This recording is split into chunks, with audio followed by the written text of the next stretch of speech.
I think specifically it worked. I mean, as an example, 3 examples I can think of where we were working with the lyric first.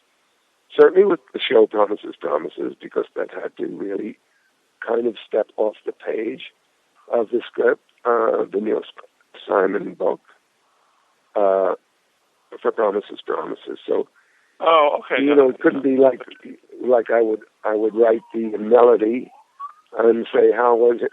I would need the inspiration of having that lyric there initially to work from. Same thing with Some Lovers, the Stephen Slater show last year. Lyrics first. Example I mentioned before, Alfie.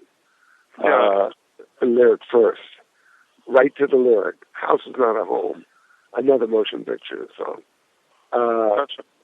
Yes, write the music to the lyric. And it also is very interesting because that will take you into a different form than you might have gone otherwise. Oh, interesting. So, did you have any say in who sang your songs and which ones? Because obviously you had this amazing work relationship with Dionne Warwick, but then my personal favorite is the Herb Alpert singing of I forget This Guy's in Love with You, and how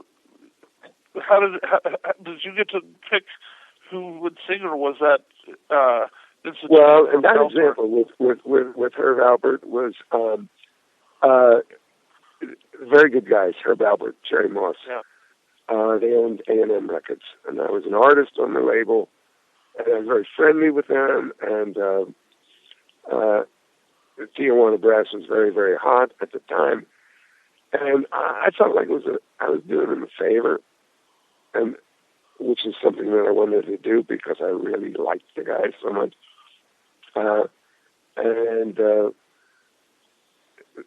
So they had this idea to record This Guy's in Love with You.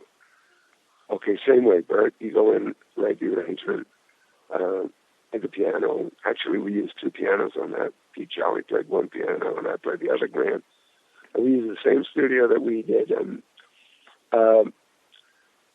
Gold Star Studio, where Phil Spector made all those great records.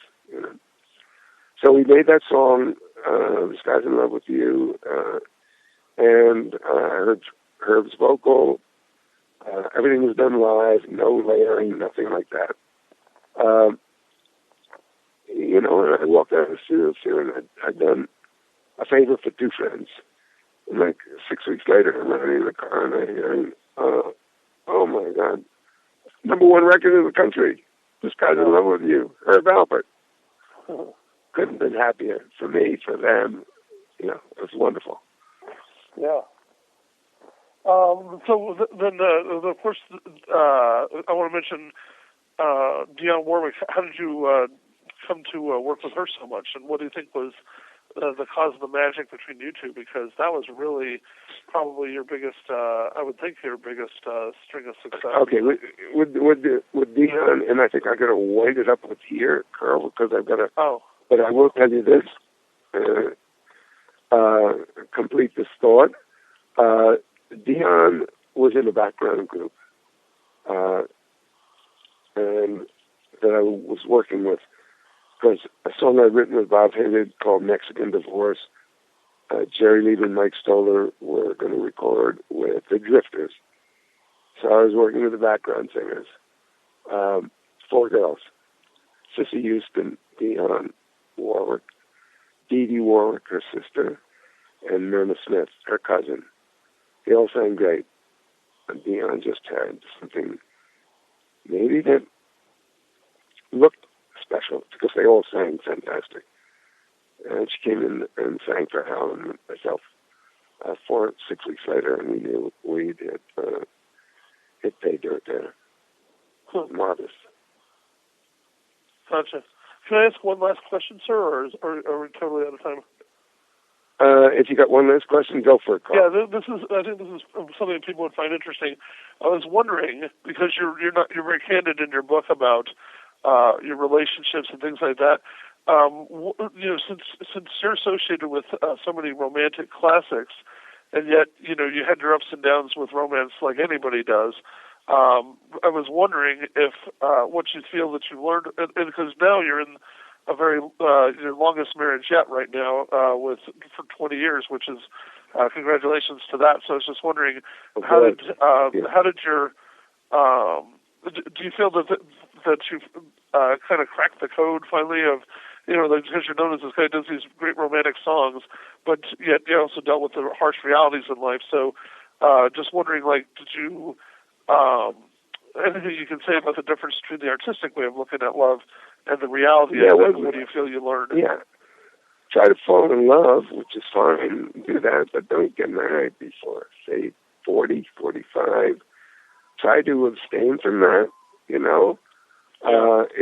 It's much easier to get married than to get out of a marriage. So, listen, as brilliant as Alan J. Lerner was as a lyric writer, writing My Fair Lady, Alan J. Lerner got married 7 times. Every time he fell in love, he got married. So, behavior is one thing. And really good to talk to you. And I have to... Yes, sir. No problem. Thank you, Carl. Thank you, sir. Okay. Stay well. Bye. Thank you.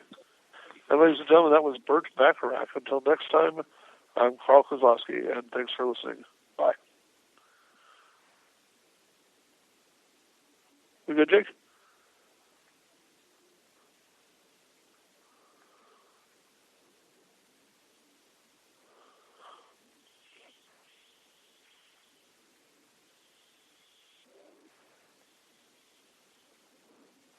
Hello?